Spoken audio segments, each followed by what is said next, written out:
ಮುನ್ರತ್ನ ಅವರು ಹೇಳಿದ್ದು ಅರ್ಥ ಆಗಲಿಲ್ಲ. ಅವರೆಲ್ಲ ಕೆಲವೆಲ್ಲ ಹೊಸದಾಗಿ ಏನೋ ಹೇಳಿದ್ರು. ಮುನ್ರತ್ನ ಹಿಸ್ಟ್ರಿ ನಾನೇನು ಹೇಳಬೇಕಾದಿಲ್ಲ. ಮುನ್ರತ್ನ ನನಗೂ ಗೊತ್ತಿದೆ. I know him last 45 years ಗೊತ್ತಿದೆ ನಂಗೆ. ಸದ್ಯ ಏನೋ ಬೈ ಗಾಡ್ ವಿಲಿಂಗ್ಲಿ ಸದ್ಯ ಎಲ್ಲಿರಬೇಕು ಅಲ್ಲಿದ್ದಾರೆ.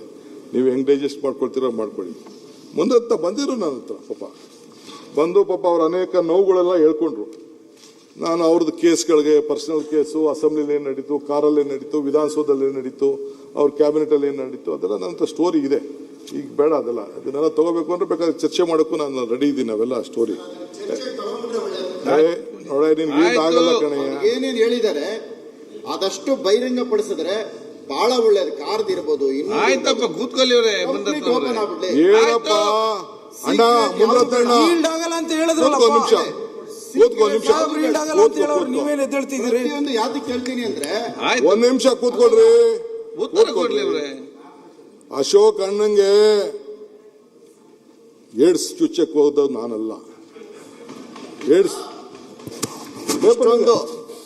ಕಂಪ್ಲೇಂಟ್ ಇದೆ, FIR ಇದೆ. ಈಗ ಯಡಿಯೂರಪ್ಪನ ಮನೆ ಏನಾಯ್ತು ಅಂತ ನಾನು ಹೇಳಬೇಕಾಗಿಲ್ಲ. ಮಾತಾಡಕ್ಕೆ ಅವಕಾಶ ಕೊಡ್ತೀರಾ ಇಲ್ಲ? ಮಾತಾಡಕ್ಕೆ ಅವಕಾಶ ಕೊಡ್ತೀರಾ ಇಲ್ಲ? ಇಂಡಿವಿಜುವಲ್ ಬೇಡ, ಇದು ನಾವು ಕಾರ್ಪೊರೇಷನ್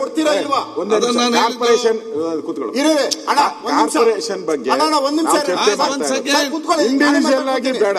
ಇಂಡಿವಿಜುವಲ್ ಅಂದ್ರೆ ನೀವು ಅವ್ರದ್ದು ಏನಿದೆಯೋ ನಮ್ಗೆ ಗೊತ್ತಿಲ್ಲ.